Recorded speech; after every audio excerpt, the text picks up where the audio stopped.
Hey, Tati here, and welcome to Calmly Coping. I am here with Karolina. She is a certified alcohol-free life coach, and I'm excited to talk to her today. So, Karolina, it's great to have you here. Can you let us know more about you? Absolutely. Thank you so much for having me on the show. So I help women who are health conscious, personal growth oriented, really make sense of the role of alcohol in their lives and really transform their relationship with it. It's oftentimes when we think about alcohol, like we will talk about it in our society, and very few times we either talk about it in a very like, let's go get drinks, let's go have fun on this wine trip, whatever, or we'll talk about it when things get really bad. And we're talking about things like alcoholism, recovery, AA, right? And so there's this huge gap in the middle of between those two extremes of really just having open conversations about the role of alcohol in our lives. And the way I see it is that, almost all of us have an alcohol story. We grew up in this Western society that kind of pushes us to start drinking when we're teenagers or in college. And it's normal part of socializing. It's ingrained in our, methods of relaxation. It's just so interwoven in the fabric of our lives. And we don't really often talk about it. So I help, women really make sense of it and, really kind of find who they are without any attachment to alcohol whatsoever. So I'll guide women through a break so that they can really learn more about themselves, find new ways to relax or have fun. And, really do this from a perspective of empowerment, not that something's wrong with you, not that you're trying to fix a problem, but how can I actually, find the tools that I'm looking for within myself instead of looking for alcohol to help me.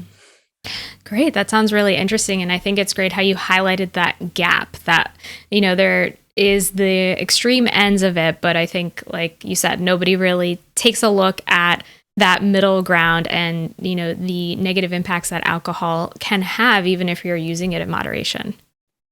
Absolutely. And, that's really where I found myself kind of a few years ago is I was in that middle ground. Like I drank a lot when I was in college and in grad school. I had no boundaries around it really. But as I grew up, I tried to become a healthier, more mindful person. And so by the time I was 30 years old, I worked out during the week. I didn't drink during the week. I meditated. I did all the good things right during the week. But every single weekend, alcohol was this constant presence. I'd go out with my friends. I'd maybe do Netflix and wine, the wedding, the birthday, whatever. It was always there.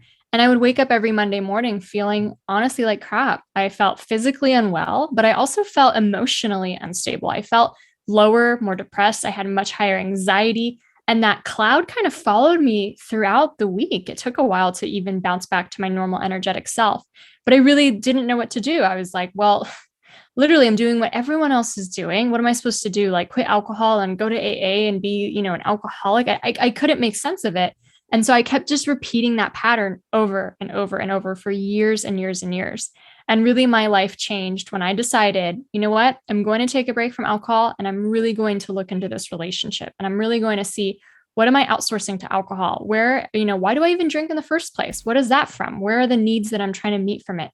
And I learned so much about myself that it just catapulted me to not only like completely lose my desires for it, but also to then go after some of the biggest dreams on my heart, a much happier and healthier lifestyle, and feel so much more just confident in myself than before. Mm-hmm. That's great. And I think it's interesting how you pointed out that drinking was resulting in you feeling more depressed and more anxious. And I think oftentimes people can, drink as a way of even like treating that depression and anxiety, of like numbing themselves. So it seems like it's a double-edged sword that, people use it as an avoidance mechanism in a way, but then also the results of alcohol are that it can result in those types of feelings.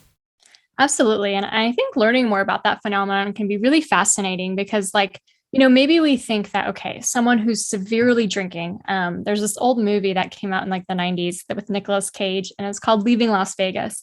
And he literally is trying to kill himself with alcohol. And he's buying like handles and handles and handles of alcohol. And he's drinking himself to death every single day. Okay. In our minds, yes, that leads to depression and suicide, right? But it's hard to then contextualize, well, what about just the normal routine drinking we do? What about the things that we do, just as in society or to unwind from a stressful day? It's hard for us to connect the dots of how that level of alcohol affects us in our lives. And the science just can be so illuminating because any feeling you're having, anything that you're like, oh, I'm not sleeping well, or I'm feeling low, or I don't have motivation the next day, It's not you. It's literally not you. It's the science of alcohol in your brain. So one of the first thing alcohol does is it is a depressant. And by that, I mean, it actually slows down your central nervous system and can start to numb yourself. It's actually used to be used as an anesthetic back in the day before we had like modern ways of anesthetizing ourselves for surgery. Mm-hmm. And so it's really thought of as this number, as this depressant, right? And it can really slow things down. And a lot of people, will look towards that because it's like, oh, the uncomfortable feelings I'm feeling that day or the stress from work or whatever. Oh, I just get to let it go, right? But then what our body does is that it's really has this homeostasis process and in balance to counteract that depressive effect. So our body will actually release stress hormones in response to alcohol. Our body releases cortisol, adrenaline, and another neurochemical called dynorphin, which is kind of like the opposite of endorphins, I like to think of. It literally makes you feel low and sad. And then cortisol and these adrenaline will make you feel on edge, wired, anxious, And so when do we feel these effects the most? Sometimes it's a few hours after drinking. If you stop drinking, you have only like a few and then you stop, you'll feel like this weird feeling come over you. But also, if you ever wake up in the middle of the night after drinking, it's like 3 or 4 a.m. That's those stress hormones really circulating in your body at that time. But then mostly we feel it the next day. And those stress hormones can actually last in our bodies for way more days than even just the alcohol itself. So personally, I didn't drink during the week. I drink every weekend, but every weekend that I drink, those stress hormones and that feeling of being on edge and just like kind of like alcohol does this artificial high, but then you go lower than when you started from, right? So it's this like lower baseline that you have. I felt like that every week after drinking. And then my high would be drinking and then it'd go crash lower than I was before that, right? So it really changed kind of my mental state. I felt really, not necessarily I wasn't depressed, but I felt really apathetic. I felt bored. I felt kind of restless during the week. And, in addition to the stress hormones that alcohol is releasing, it also lowers your levels of dopamine, serotonin, and GABA over time. So all of those levels go lower. So, the things that are supposed to make you happy don't really register as much, anymore. And not like, again, not this like great suicidal depression, but just like, when you're used to the high of alcohol, you don't really register maybe the high of stargazing or the high of a hike, things like that. And so all of the good things go down, the stress hormones go up, and that can just really feel like this apathetic, kind of depressive, kind of lowered, very much high anxiety state. And especially when you combine it with, the version of yourself that you want to be versus who you showed up as. So I remember the next day just being like, oh God, like I had more than I wanted to. What did I say? Like, did I really like invite that girl over? Like all these things that you kind of regret because it wasn't 100% authentically you.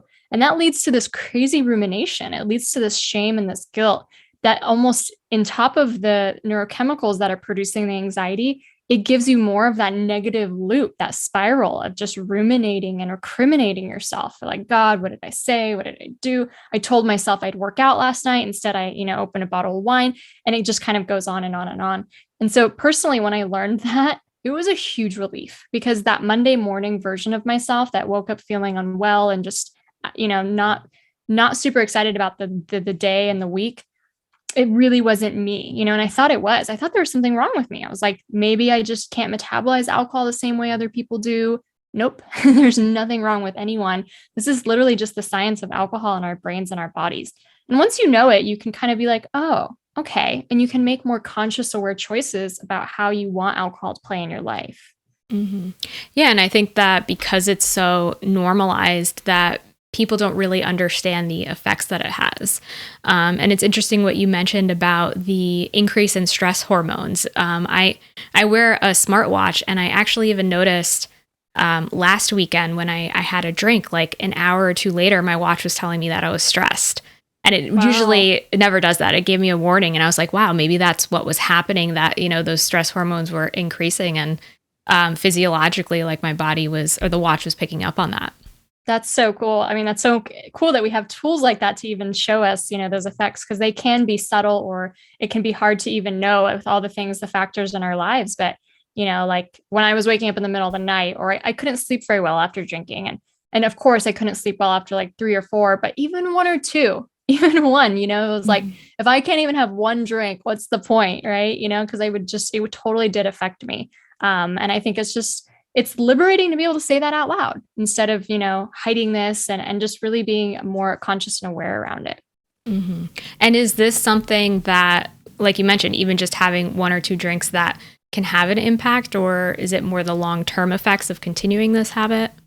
Yeah, it's definitely just a few, but it does get the effects, like how many stress hormones your body is releasing has been proven to also be correlated with how long you've been a drinker. So that's why sometimes, like when we look back at, we're 18, we're in college, we're having all this fun, we don't have as many maybe heavy memories of it. It was just all fun, and now it's like, I just went out with my friends and I'm feeling crappy the next day. What's going on, it can often be because of the time we've been exposed to alcohol. The stress hormones increase as a result, which is kind of something that I like, people wish they could go back, but sometimes like who we were when we were younger, and what we were doing then, it's not really serving who we want to become as we're older. So it's not really necessarily vilifying alcohol or vilifying, which life path you could take.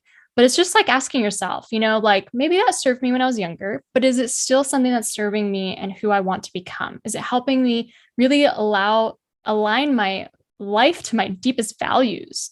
A lot of women I work with really value health, really value mindfulness, really value personal growth. And it seems like alcohol is often the one incongruency. You know what I mean? Like they do everything else pretty well. They have a really good handle on their life, but then alcohol is that one thing that they don't feel like they have control around. And when alcohol is thrown in the picture, the other things kind of get, wobbled around a little bit. And so it's like when you value all those things like health and integrity and connection, and you're using a substance to, disconnect and to, get into your mind or to not feel well the next day or to just not be authentic to who you really are, you feel like you're not only not living according to your values, but that like someone else takes over, like someone else is almost living your life at certain times. And it can feel really kind of this cognitive dissonance around it. At the same time, it can also, when you wake up feeling like that, like, I don't know anyone who wakes up after drinking, just like you said, being like, yes, I'm super energetic. Let's go after my dreams today. Let's like really smash this. Like, it can really lower our mood, And so, understanding that as well can just help you ask, like, is that what I want to have as a constant presence in my life? And sometimes the best way to test this, I'm not like a black and white thinker. I don't preach abstinence for everyone, but really it's just to test it, literally to experiment with it. And so the best way you could do that is by taking a break from alcohol. So if you remove it for a short period of time, you get to allow your body to rebalance. You get to see kind of like what your natural state, your natural sleep cycle feels like. You get to have those neurochemicals rebalance. So the stress hormones will go down and those happiness neurotransmitters that were lowered will start to go back up. And, when this happened to me, I felt so happy. I was like giddy. It felt like I was falling in love. All of a sudden, I was noticing things I'd never noticed before. I was staring at clouds. I was looking at trees in a different way. I was having dance parties with my dogs. I was just like ecstatic. And it was so insane, this wave of positive feelings that overcame me. And that's why I call my company, my book, Euphoric, is like, that's literally how it felt to take a break from alcohol. And so by just trying it, you can then compare apples to oranges, like which lifestyle do I like better? And from there, you can make an educated, informed kind of, choice. But until you try it, you won't really know. Right. Mm-hmm. Yeah. So it sounds like it's just removing that variable and seeing, how does that impact things in your day to day? Yeah. And I can say, like, from working with a lot of clients, like there's like a zillion transformations that happen. And it's incredible because we think that's going to be mostly the health-based ones. I'll feel better. My anxiety will go down. I'll be mentally more strong. I will have, more happiness. But it's also, in the littlest things that can happen, like just a sense of peace. I remember, for example, the chatter I used to have in my brain because I wanted to do well. I wanted to abide by my intentions. I always put all these rules around myself, like, okay, you're only going to have one drink tonight, like no IPAs, those give you a headache, like all these different rules and just all this chatter that would go on in my brain. And it was like, should I not? I have a presentation tomorrow, but people will think I'm weird if I don't drink tonight, all this crap, like just like blah, blah, blah, blah, blah, right? And I take my break from alcohol and all of a sudden, so much of that chatter is just like melts away from my brain. And I can just be like really present and really thoughtful and kind of more connected to that deeper part of me, the part of me that's much wiser than I am and was much more intuitive and creative than the kind of monkey mind that can sometimes take over. And so a lot of my clients just fall in love with that peace that they get to experience, really this deep sense of peace and presence, and just knowing like, I'm okay in my skin. I'm okay. Like, I don't need anything outside of me. And knowing that even reaching for something like alcohol when you're feeling stressed is just going to compound the stress. It's literally, you're going to wake up with more stress than you did the day before. And when you start finding those tools within you, all the healthy coping mechanisms that you teach as well, you start to become so much more empowered because you know that, life can be hard. There are stressful situations. There's things that are, very provoking, but I can find tools within myself to manage, to cope, to really, decompress and de-stress myself. And it's a lot more powerful than when you outsource it to, a substance like alcohol. Mm-hmm. Yeah, absolutely. So it sounds like it's that difference between finding those tools within versus looking to external things. And you had touched on something before that you've worked with women who are really focused on health and wellness, and they continue to drink. And despite that, what have you noticed? Like, why is it that they do continue drinking, or people in general might continue drinking, even though they might know that it's not necessarily the best thing for them to do? Absolutely. I mean, just look at the world we live in, like alcohol is like the number one, like commonplace thing that we all like think we have in common, like you will see it once you open your eyes to it. It is everywhere. It is how we bond with people. It is how we socialize. It is how we celebrate. It is how we commiserate even, like you can't even go to a baby shower without alcohol anymore, which used to be faux pas because like we're trying to celebrate a baby and the woman's pregnant. It's everywhere now. Like they're even in the last 20, 30 years, they found that women are drinking way more than they ever have in history. And a lot more issues are coming from that. And, think about it, like 20 years ago, 30 years ago, there weren't breweries on every street corner, like alcohol has always been kind of present in our world, but with convenience, with modern disposable income, and with just this huge resurgence of mommy juice, wine o'clock, having drinks is so normalized in our society. I think it's like, most people can't escape that. I think that's really what we kind of are conditioned to do. And alcohol is also, really strong habit forming thing. And so anytime we form a habit in our brain, it creates this mental loop in our brain, this neural pathway that says like, okay, when I feel this or I hear this or it's this time of the day, I'm going to get a reward. I'm going to do this activity and get a reward. And that can be a really, really strong circuitry in our brain. So whether you start drinking at home to, relax after a stressful day, or a lot of women when they have kids, it's like, okay, mommy needs her wine time, And of course, obviously too, I had all these coping mechanisms as well. For me, it was more like, instead of just wanting to, relax at the end of the day, it was kind of like, ooh, it's Friday, like I'm excited. I want to go out. I want to celebrate. And so I was even outsourcing my sense of like adventure to alcohol, instead of creating adventure in my life, creating my own thrills, doing something really fun and thrilling. I was just like, I'm going to go out. And so I think like why we form a relationship with alcohol is often just like, that's just the norm. Right. But then there comes a time when you're like, okay, I'm going to be really reflective. I'm going to be really introspective. I'm going to ask myself questions. Is this serving me? Do I really enjoy it? Do I enjoy all of it? Is it kind of love-hate? Oftentimes there's a love-hate element to it, like maybe I like going out with my friends, or I like having some wine with dinner, but I also hate these effects. There's negative consequences no matter what. And so it's great to be honest about what you don't like about it. And so then, a lot of people start making changes. Maybe they'll start with their health, their personal growth, all these things. But I think alcohol is often the last thing to change because it's just the most socially unacceptable one. Like unless you have a real severe problem and people are literally watching you drink yourself like way too much, most people don't understand why someone would stop drinking. It's still like really socially not normal. And it's kind of this taboo topic, and if there's this social pressure to drink, like even if nobody talks about it, when you go out somewhere, people will ask you why you aren't drinking.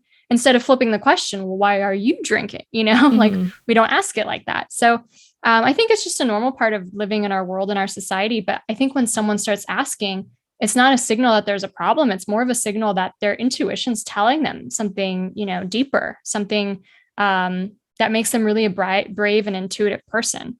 Just like you might discover, like, even though other people do this thing, it's not for me. Like, for example, even being an entrepreneur, like a lot of people work in corporate America, their corporate jobs, all this stuff, but there has to be this like sense of, that's fine for some people, but I want more, right? And so even doing anything against the grain will always have you kind of like wrestling with those questions of, is this right? Will people ask questions? What will they think? But then you honor yourself, you honor your own desires and your passion by kind of listening to what your intuition and inner guides are telling you. Yeah. So it sounds like even though there's all this social pressure, and I agree that, I've noticed that if somebody decides that they're not going to drink, it's kind of people react to it and they'll be like, why aren't you drinking? Or, make assumptions as to why the person isn't drinking when, it could just be a personal choice that somebody makes. And I think anytime you're doing something that's like against the grain or the norm, there is going to be that resistance or pushback from people. Yeah, absolutely. And what's cool about it is that I actually like to think like, so when it comes to alcohol, they've studied it that over 52% of Americans actually want to drink less or not at all. So we're talking about the majority of people actually wish they weren't drinking as much and then want to drink less or not at all. But when you go out somewhere and, you're the only one who decides not to drink that night, and that makes you feel like an outcast or people are going to ask questions, I actually like to remind my clients and students of that fact. Half of the people around you wish they weren't drinking, but for some reason they are, or they haven't come to the point that you have, that they want to take a break or something. So instead of feeling like the outcast or like something's wrong with you, I like to flip the switch. You're the leader in that moment. You're the rebel. You're the inspirer, and oftentimes it really does take seeing someone in your personal life doing something brave or doing something different that you're kind of like, maybe I could do that. Maybe I could try that. It can open conversations with your friends and maybe pique other people's interests. And, with that too, the cool thing is that it is against the grain and people might ask questions or, it might just feel weird. But at the same time, what you're doing is kind of you're building your courage muscle. And so I like to say, like, ordering a mocktail takes courage, right? Telling your friends takes courage. Saying I'd rather go for coffee and a hike than go out for cocktails tonight takes courage. But I think the courage muscle that you're building by doing all of that, it like starts preparing you for like the next big thing in your life that will also take courage. I think most of, whatever we want, we are all these creative beings. We all have such unique talents, and it will take courage to, go for our passions in our life, whatever format that looks like for someone. So it's almost preparing you. For me, I know that like alcohol felt like my Achilles heel. And so when I took a break from it and I started really learning about the science of it and really changing my mindset around it, I was like getting happy I didn't have to drink. I was like, oh my God, I've gotten 20 days without alcohol, now 30, now 50. I felt like a badass, honestly. And it kept like proving to me like, oh my gosh, if I could do this, what else could I do? And it kind of challenged and opened doors for me to really think of like, really an expansion of my identity. For example, I never thought I could be an entrepreneur. I thought that entrepreneurs were these like white tech geniuses that lived in the Silicon Valley. That's what my idea of an entrepreneur was. I was like, not this shy foreign kid here. And so when I changed my relationship with alcohol, that's a huge desire that I had that I didn't believe I could ever do or be. That came like rushing to me. And I was like, hell yeah, why not me? Of course I could do this, And I just took baby step after baby step. I also read my book in the very first year I went alcohol-free. I ran a half marathon. I just did all these things that really challenged my limits and self-imposed identity. Because if I could change that one thing, it just really opened the floodgates of like, anything is possible. And I'm really not an anomaly in that sense. Like most of the people I work with also have these huge awakenings about what's possible for them. They'll go on to launch businesses themselves or write books or like do something crazy, like move, live in an area that like is really more aligned to like what they want, either by the sea or in the country or something, just really making these life choices that are, really coming from their deeper passions and intuition instead of just kind of doing what society expects them to do and, things like that. Yeah. So it sounds like it was really for you and for the people that you've worked with, this snowball effect of, making this decision to stop drinking. And then it turned into, like you mentioned, that like practicing that muscle of courage to make these other decisions and changes in their lives. Absolutely. And it can be so empowering too, and like I said, until you try it, like you just don't really know about it. And so, that's kind of like what my message is. It's just this curiosity. It's just this healthy experimentation. And I really am sharing this message for people who find themselves in that middle. This isn't like about a serious drinking problem, because I think that obviously there's tons of resources out there for things like that, and programs to follow. But like we all in many cases have an alcohol story, or maybe some other habits that are just not allowing ourselves to be present. We're numbing out or distracting. For me, even though I don't drink anymore, like I can totally be aware enough to notice that it's TV for me, right? Like if I'm having those stressful days and I'm just like not being very conscious and aware, I'll just like plonked on and watch TV. Like we all have these comfort zones, and I think that's really normal. But I think it's really the self-aware that can ask ourselves, okay, if my body needs to relax at the end of the day, what can I do that will actually work, right? Because we've already just gone over, alcohol doesn't work. Alcohol does not actually relax the human body, and then you can kind of start to experiment and form new rituals in your life, new ways of de-stressing or decompressing, new ways of really honoring your feelings too, so that, it's not just you're trying to de-stress every day, relax, but you're also asking yourself, why am I so stressed? What's underneath that? Are there things in my life that I want to change a little, to shift a little? Because my boss giving me way too many responsibilities, maybe without more pay or without any support. So you actually get the root of the problem, because you're not just kind of shoving it under a rug, because you could seriously, like a hamster in a hamster wheel, you could be stressed and then drink and do that every day over and over and over and over, and never, ever get to the root or really understand like what you want. And so I think, for me, what I noticed, the biggest thing was I used to have a 9 to 5, and I could not wait for the weekend, every weekend. So like I said, I didn't drink during the week, but to the weekend, I was just like, I can't wait till it's Friday to let loose and unwind. And I totally thought that was normal. And honestly, our culture makes that seem very normal, right? That's a very common kind of idea. But what I didn't realize, what was underneath that kind of like, let's fast forward on my life to the weekend, and then the only highlight I have is a bottle of wine, was how unfulfilled I felt with my week. That I actually had a deeper unfulfillment, a deeper restlessness to what I was doing. And when I, took my break from alcohol, I got to the core of that. I recognized that I wanted to make a deeper impact on the world. I wanted to live out a different purpose. I wanted to have a different lifestyle. I wanted to have, I didn't want to have a boss. I wanted to travel more. I wanted to really connect, like deeply connect with people, and that helped me launch my business and quit my job and, find fulfillment throughout the week, so that can't wait till Friday every week. So that's kind of how it played out in my life, about how I was able to take those emotions that I was trying to kind of escape from or ignore and numb, and actually use them to teach myself, okay, what do I need then? How can I shift this? How can I change? And none of these are black and white things, like these things take months, if not years, but it's this beautiful process of just baby step after baby step, listening to that deeper intuition for yourself, instead of just unconsciously almost checking out, Mm-hmm. Yeah. And I think that's so important, what you point out about, that importance of getting to the root and seeing what is that usage of alcohol covering up, and just kind of putting a Band-Aid on the bullet hole, so to speak. And I'm curious what you would suggest for somebody, let's say, who is using alcohol as a coping mechanism. Maybe they struggle with social anxiety and they feel like they need to drink before they go out, or maybe they're using it to wind down after a long day of work. What would you recommend for those people? Absolutely. So I totally relate to both. And I think most of us can, on some extent, to both of those things, because if you think about it, most of us learn to drink socially. So it's like, it's this ritual we all do socially from the very beginning. You can't go anywhere past 5 p.m. and not have alcohol involved these days when it comes to socializing. It is so woven into the fabric of our lives.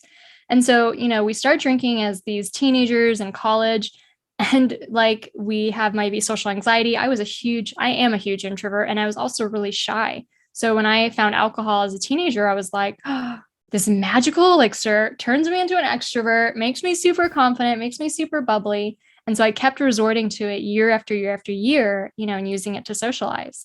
What I didn't recognize, though, that there was this deeper limiting belief underneath that. There was this deeper idea that I kept telling my subconscious every time I reached for a drink when I felt uncomfortable at a social event. Every time, right? Hey, Karolina, you're not enough on your own. People don't want to talk to you. You're not interesting. You're not fun. You're not bubbly, whatever. You need a drink to be better. And then you will be able to talk to people. And I didn't realize it at the time. Obviously, I was just drinking because that's what everyone else was doing. And I thought it was normal. But that's what I was essentially telling my subconscious and my self-worth and my self-esteem. And the thing is that it didn't make me more confident. You know, when I became more introspective and I really started looking at my behavior and my integrity and just my authenticity, the next day I'd be like, oh my God, I made a fake best friend. And like, did I really say that? Did I have wine teeth? Like, did they see me pour another glass? Like, it was really gave me more of that insecurity over time, you know? Mm-hmm. And so I had to learn that if I wanted to feel confident socializing, there was only one way I could ever learn how to do that. And that was to practice it. I was literally to practice it on my own. And just like that courage muscle, I had to build up my sober socializing muscle. And the thing with human connection is that they've proven that, you know, as humans, when we first meet, it's awkward for everyone involved, right? Like we all hate small talk and it is kind of weird to meet people. But you can look at like kids. Sometimes when really young kids will meet, they'll be shy. They won't play with each other at first. They'll kind of be on the sidelines. 30 minutes later, you can't tear them apart, right? They start playing together. They're having a great time. And that's kind of how it can work with humans as well. So like really leaning into that discomfort in that situation and finding the skills within yourself to, you know, just become more confident in that moment. It will build that skill so much over time to the point where like you could feel literally really proud and amazing. And it's like, you're getting out of your comfort zone in that moment to do something that exhilarates you. You know, it's kind of like public speaking. Like we're all kind of terrified of it, but yet when you do it and you finish, you're like on cloud 9 because you're like, oh, I just did this big scary thing and I got out of my comfort zone and it feels really good now that I achieved that. And so there's these ways that, you know, you can move past that discomfort. And when it comes to like, you know, drinking after the end of a long day to de-stress, decompress, one of the easiest things that I tell my clients is you can still decompress over a drink. You know, having a drink is like a ritual. There's a glass, there's a pretty special beverage inside. You kind of feel pampered. You feel like you're having a treat. There's nothing wrong with that. There are literally thousands of drinks on the market these days that don't have ethanol in them, that are just these beautiful, beautiful drinks that you can have. There's non-alcoholic beers and wines and these cool now like soft cocktail inventions. There's drinks with adaptogens and nootropics in them. There's like matcha things and ashwagandha drinks. Like go to any health food store, you will find hundreds and hundreds of drinks. And so the easiest thing to do sometimes is you don't have to change the habit. You just change the drink. And the placebo effect is really crazy because you'll still feel like that same sense of relaxation and pampering. Because the thing is alcohol isn't really relaxing you. They've done this study where they put brain electrodes on people's brains when they're sitting down at a restaurant. And they were measuring their brain waves. And they measured their brain waves when the people sat down and then when they ordered a drink. So everyone ordered a drink. Immediately, all of their brain waves started to relax. So none of these people have yet drank the drink. They didn't get it yet. The waiter hasn't come by with the drink yet. They just ordered it, right? So it's not that alcohol relaxes us. It's this anticipation that we have that we get permission to relax. And so any like non-alcoholic beverage can do the same thing for you, you know, and it's really cool like that. But you could also play around with it. Personally, I love doing something like watching the sunset at the end of a day. I love having a walk with my dog. I love taking a nice bath. I love doing yin yoga. Sometimes exercising feels really good. There's all these different ways, you know, maybe it could be breath work. Maybe it could be meditation. Maybe it could even be sounds like sound healing. So there's so many cool ways to experiment, I think, to find that ritual that relaxes you that doesn't have those negative side effects the next day. Mm-hmm. Yeah, I think that study you shared is really interesting. That, and I've read about that in habit formation books, that it's really the anticipation of a habit a lot of time that creates that peak of whether it's, in this case, the relaxation or whatever you get from that habit. So I think that's great that that's actually supported by research, and that people can then replace the alcoholic drink with something that is non-alcoholic and still get that same effect. Absolutely. I'll go out with my friends and I will feel totally buzzed. And I feel buzzed because I'm with people I love. I'm having fun conversation. You know, our body is capable of its own natural buzzes. And sometimes we just have too much artificial substances to even notice that, to even be able to capture that. So, you know, if the buzz at the end of the day is something that just like really is alluring to you, I'm not saying that like, okay, you have to get rid of your treats. You have to never feel that fun again. Like there's this beautiful process that I teach in order how to find that within yourself. And it feels so much better, so much more sustainable, and actually leads to more long-term contentment and fulfillment because it's real joy. It's organic joy. It's not dependent on some artificial, stimulus. And that's kind of what I share in my book, Euphoric, Ditch Alcohol and Gain a Happier, More Confident You. It kind of really outlines a lot of the discussion we had today, from the physical benefits that people will experience, the mind benefits, the mental things, the soulful benefits, the deeper connections and gratitude they'll have in their life. And then it walks readers down an 8-week plan to be able to not only let go of their attachments from alcohol so that really they won't desire it as much anymore, but also then to find all those things within themselves, to find their natural buzzes and their natural pleasures and joys. Because if we think alcohol is fun and that's the only thing that's fun, we're really kind of missing out on a whole world of things that might light us up. And sometimes it takes that experimentation there too, to just try new things, go out there and find, new hobbies or new ways of experiencing fun and pleasure that can really like light up your world, which is a really exciting process. Mm-hmm. Yeah, I love that, how you describe that. It's finding those things that do light you up, those things that do bring you joy, rather than getting that kind of, I guess, artificial joy that comes from an external substance. And you had mentioned that starting with taking a break is a good place to start. And I know you mentioned walking through that in your book. What would you suggest as like a first step for somebody to start that they are thinking of taking a break or experimenting with quitting alcohol? Such a good question. So, I think the first thing is just to recognize like it's totally valid, and if not really intuitive, to have these kind of questions in the first place. It's kind of like the Matrix. Like we're all fed this reality, and this happens in many different ways in our life. But today we're talking about alcohol. We're all fed this reality, and we either accept it or we make sense of it, and we define our own paths. And I think it's really healthy to just ask yourself questions about alcohol. It doesn't say anything about you as a person. It doesn't even mean that you have a high unhealthy drinking habit. Like some people drink technically, moderately according to some kind of guidelines, and yet they're still not liking how it shows up in their life, right? It's really not about the quantity. And that's why I really like to talk about it in this context to the moderate, regular, everyday, social, casual drinkers instead of, that real problematic type, because I think that sometimes can prevent us from feeling like, oh, I don't have permission to look at this, or else people will assume that I do have some crazy kind of, drinking problem, which isn't a problem either, right? Like this is the effect of alcohol on everybody. It has the same effects over time. And so it's just like being really honest with ourselves about that, being curious about it. So I would just lean into how it makes you feel, maybe read a book about it, maybe listen to some podcasts about it. But when you've decided you're ready for your break, that's a perfect time to just experiment how you feel without it. And I love that, next week is January. It's dry January. It's one of the most socially acceptable times ever to take a break from alcohol. Millions of people across the planet are doing it. Mm-hmm. And it can use that time not only to like take a break and change your habits every day, but really learn more about yourself in the process. Learn more about the things that like, okay, you're going to have to feel your emotions a little differently. You'll feel them more because alcohol is not numbing them. What are they trying to tell you? How can you learn from them? How can you take care of your needs in more healthy ways? Your need to relax, your need for thrill, your need to feel socially connected with other people, all these different kind of questions. So as you're taking a break from alcohol, I highly recommend people get a journal and they really get introspective about the process. Why do they even like to drink? Like just articulating those reasons can be super, super helpful, because otherwise it's just this unconscious habit. It's just this outdated relationship. Maybe that the 18-year-old version of you formed, but then the adult version never really considered again and never really looked back at.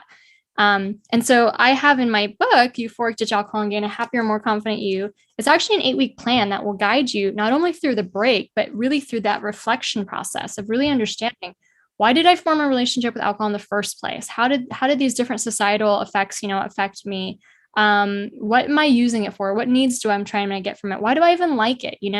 And then asking yourself, are those things even true? Like if I think I drink because it helps me sleep, for example, Well, that's scientifically really false. Like alcohol disrupts sleep probably more than, anything that we can drink other than probably coffee right before bed. But it's really bad for sleep. So there's all these different ways that you can start to chip away at some of your underlying desires for alcohol. And at the same time, replace them with these new desires, this new passions that you're discovering. And so my book will actually guide someone as they're taking their break to start doing that reflective process. Learn how to socialize, learn what to say, all the different kind of situations that come up with that. But then kind of guide them through a process of how do I find my new passions? How do I find a new sense of purpose? And then the really cool thing is that they've studied this, that 87%, I believe, of people who've taken an extended break from alcohol don't go back, because what they find on the other side is so good. They fall in love with it.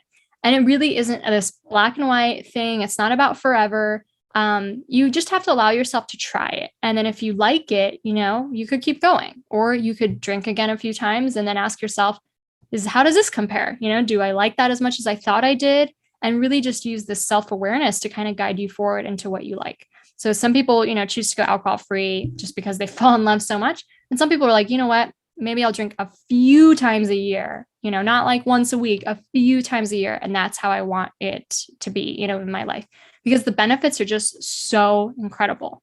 Mm-hmm. Yeah, it really sounds like it. And so it seems like taking this break can be a jumping point for people to determine then like what feels like is the best next step for them, if they want to continue or if it's something that they want to just engage in moderately. Absolutely. And I think it's really crucial because, just trying to drink less on the outset can be really hard. And then most people won't respect that. So even if you have a rule, even if you're like, I'm only having one drink tonight, but you go to like the holiday party and they're like, no, come on, we just opened up another bottle of wine. Like it can be really hard with the boundaries around that. But it also won't ever allow your body to completely rebalance if it's still even a little bit introduced into your system. So that's why a break can be really cool, because your body will heal also really fast. Like I didn't even go over some of the health benefits. Blood cholesterol will go down really fast. Your blood pressure, your gray matter will grow, your cancer markers go down. And they've proven all this stuff happens in just 5 weeks off alcohol. And so personally, I took a cholesterol test myself a few months later, and my cholesterol dropped by 51 points. I mean, that's just incredible. A lot of these effects that happen to your body, like most pills and drugs can't even do that, to help someone. So you'll feel better, you'll have more energy, you'll sleep better, and then your happiness levels will hopefully go up. And you'll also start like really listening to yourself more and just knowing like who you are and what you want. And so taking a break can really help you give that kind of, that experiment away, from it to really do those things. And obviously drinking less is great too. But I love the format of the break because you really, really get to enjoy those juicy benefits on such a heightened level. Mm-hmm. Yeah. And I think that you really explained all of the benefits and the science behind alcohol really well. Is there anything else that you would want to leave our listeners with? Absolutely. Just the peace that I've been able to experience, that my clients have been able to experience, is one of the just most beautiful benefits ever.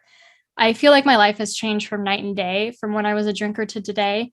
And I have just this greater sense of faith and peace in my life. Like, I feel like I can just breathe so much better. I'm not like, I don't know, constantly stressed out and then using this drink to, de-stress in the moment, but then giving myself really more anxiety, more recrimination, more repetitive negative thoughts. Like I've really come to not only learn more about myself, but also how to deal with those things like the inner critic, and really learn how to grow myself.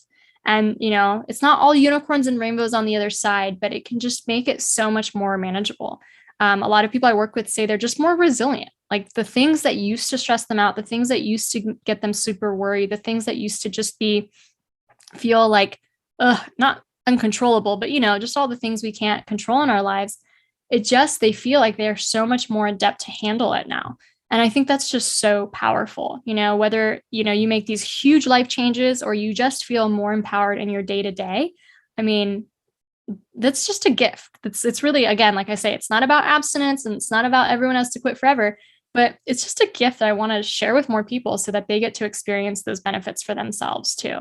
And my book comes out next week. So Euphoric Ditch Alcohol, Gain a Happier, More Confident You will be on bookshelves soon. And you can pre-order your copy today. And that way you will have the guide ready for January if you're ready to start, and you really want to dive deep into this year, if your resolutions to get healthier, to drink less, to do a lot of other things, but alcohol is kind of like that one thing that might be, in the way. I mean, for example, even coming on to record a podcast with you or do a live, like I could never do something like that if I drank the night before. I would just be like, no, not today, And so if it's like, you notice that it's kind of, it can stand in some of your other goals, it's just a really great thing to look into for January. And you can find all those resources at euphoricbook.com. Okay, perfect. Well, thank you so much for coming on Calmly Coping. It was great to speak with you, and I definitely learned a lot, and I know that my listeners will learn a lot from listening to this episode. Well, thank you. It was such a pleasure to host, and I'm just super appreciative of the conversation.